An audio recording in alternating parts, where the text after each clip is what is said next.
Fala, amigões! Graça e paz da parte do nosso Senhor Jesus Cristo. Como é que estão vocês? Firme e forte nesse propósito. Estamos aí hoje no dia 16 de janeiro. Estamos com o nosso propósito de todos os dias de janeiro, um capítulo de Provérbios, e Deus tem nos abençoado aqui, até aqui, onde já estamos mais da metade do nosso livro, e todos os dias estamos aqui com a meditação e a aplicação de um capítulo de Provérbios, e que Deus tenha abençoado a vida de vocês, amigões, assim como tem abençoado a minha. Esse é o meu maior desejo. E o capítulo 16, sem demora, quero já entrar nele, porque é um capítulo rico, um capítulo cheio de lições, onde podemos extrair vários e vários ensinamentos. Capítulo 16, amigos, de Provérbios, é aquele capítulo que a gente começa a sentir um prazer maior em ler. E eu vou explicar talvez um porquê disso, pelo menos comigo foi assim. Do capítulo 10 ao capítulo 22, eu já falei para vocês que do capítulo 1 ao capítulo 9, Salomão, sempre quando ele ia trazer um ensinamento, ele extraía ele criava ou mostrava uma história. Dessas histórias ele extraía lições para ensinar ao seu filho. Mas do capítulo 10 ao 22, ele deixa meio que essa narrativa de história e começa a trazer provérbios solto em cada versículo. Cada versículo é um provérbio, como diz um amigão Edson, cada versículo é uma pancada de sabedoria para nós. Então, Provérbio 16, ele muda um pouco essa estrutura. Por quê? Porque do capítulo 10 ao capítulo 15, eu vinha falando para vocês que cada versículo ele sempre tinha um contraste. Eles sempre tinham um contraste um com o outro. Por exemplo, no capítulo 10 aqui, deixa eu ir no capítulo 10, versículo 1, ele diz o seguinte: Os provérbios de Salomão. O filho sábio alegra seu pai, mas o filho tolo entristece sua mãe. Ou seja, sempre há, na maioria dos provérbios aqui, vai ter esse contraste. Por exemplo, aqui, versículo 2, capítulo 10, versículo 2. As riquezas de origem desonesta não têm valor duradouro, mas uma vida justa livra da morte. Ou seja, do capítulo 10 ao capítulo 15, nós temos sempre esse contraste nos provérbios de Salomão. E agora ele vai fazer outra coisa, ele não vai mais contrastar, ele vai complementar. Agora é um complemento. Deixa eu ir aqui para o capítulo 16, por exemplo, o versículo 3 aqui, do capítulo 16 que estamos lendo hoje. Confia ao Senhor tudo o que você faz e os seus planos serão bem-sucedidos. Já não é mais um contraste, sim um complemento.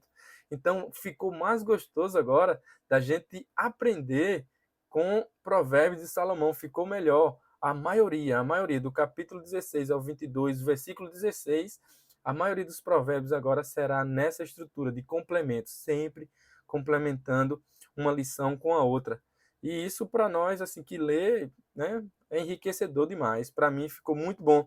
O versículo 1 ao 3, eu li o 3 agora, eu vou ler do 1 ao 3 para vocês entenderem como isso é forte e visível. Por exemplo, é de natureza humana fazer plano, mas a resposta certa vem do Senhor, complementando. Nós fazemos planos, fazemos, mas a resposta certa ela vem do Senhor. Não há mais um contraste. É o versículo 2. Ainda que as pessoas se considerem puras, o Senhor, ele examina as intenções de cada um, sempre complementando aquilo que ele está falando. Outro versículo aqui que eu anotei foi o versículo 9, que diz o seguinte: é de natureza humana fazer plano, mas o Senhor quem dirige os nossos passos, sempre complementando. O versículo 25 também está nessa mesma direção, que diz o seguinte: há caminhos que a pessoa considera corretos, mas acaba levando à estrada da morte, complementando, não é mais um contraste, sabe? E isso, para nós leitores, a leitura ficou muito mais suave, muito mais gostosa de se ler. E eu queria trazer aqui também um versículo que me chamou muito a atenção, que é o versículo 33. O versículo 33 ele falou bastante ao meu coração, e eu trouxe também uma lição importante aqui para nós aprendermos, que é a respeito de lançar a sorte. Versículo 33 diz o seguinte: as pessoas podem lançar as sorte, mas quem determina o resultado é o Senhor. Isso é interessante a gente entender, que eu anotei aqui, é o seguinte: lançar a sorte era uma forma do povo de Deus tomar algumas decisões confiando que era o próprio Deus quem o guiaria. Não era apenas um lançar a sorte por lançar. Quero que você entenda o seguinte: não era lançar a sorte com decisões, por exemplo, se eu iria pecar ou não. Será que é pecado, por exemplo, se estava em jogo o adultério, que é um dos mandamentos, não adulterarás. Aí vamos lançar a sorte então aqui, se é para a gente cometer esse pecado ou não? Não, não é nesse sentido. Contudo, o Antigo Testamento ele trabalha com alguns episódios onde muitas das vezes decisões foram tomadas lançando a sorte. O Antigo Testamento tem algumas histórias contando que muitas das vezes eles decidiram através desse método, que até o sacerdote usava o Urim, Turim, Urim, alguma coisa assim. Era um método usado pelo sacerdote para lançar a sorte. E por mais que Salomão está nos ensinando aqui, as pessoas podem até lançar a sorte, mas quem determina o resultado é o Senhor. E com esse versículo, o versículo que me veio à mente foi Romanos, capítulo 12. É o versículo 2, mas eu vou ler um também porque ele complementa. Diz o seguinte: rogo-vos, pois, irmãos, pela compaixão de Deus, que apresenteis os vossos corpos em sacrifício vivo, santo e agradável a Deus, que é o vosso culto racional. E não sede conformados com este mundo. Versículo 2. Mas sede transformado pela renovação do vosso entendimento. Para quê? Para que experimentais qual seja a boa, agradável e perfeita vontade de Deus. Então, se Salomão estava nos ensinando que quem determina o resultado é o Senhor, hoje nós temos Jesus Cristo nos guiando, nos mostrando qual é a boa, agradável e perfeita vontade do Senhor. Não precisamos mais lançar a sorte como eles lançavam, mas nós temos Jesus, temos a palavra de Deus para nos guiar, nós temos uma revelação completa da vontade de Deus para nós, para experimentarmos qual seja a boa, agradável e perfeita vontade de Deus.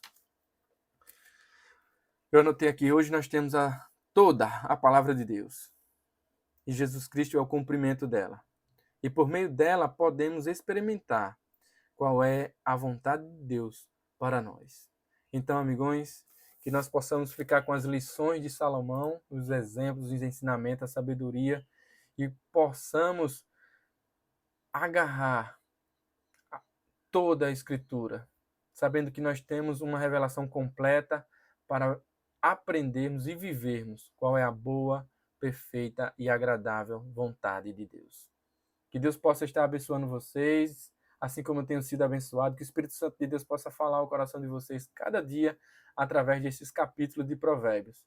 E é isso, amigões, amanhã estaremos juntos novamente. Que Deus possa abençoar vocês. Curtam esse vídeo, compartilhe, fale para os seus amigos que você está lendo o provérbio e leia também com eles, que eles possam ser também abençoados, assim como eu tenho sido com provérbios. Valeu e até a próxima!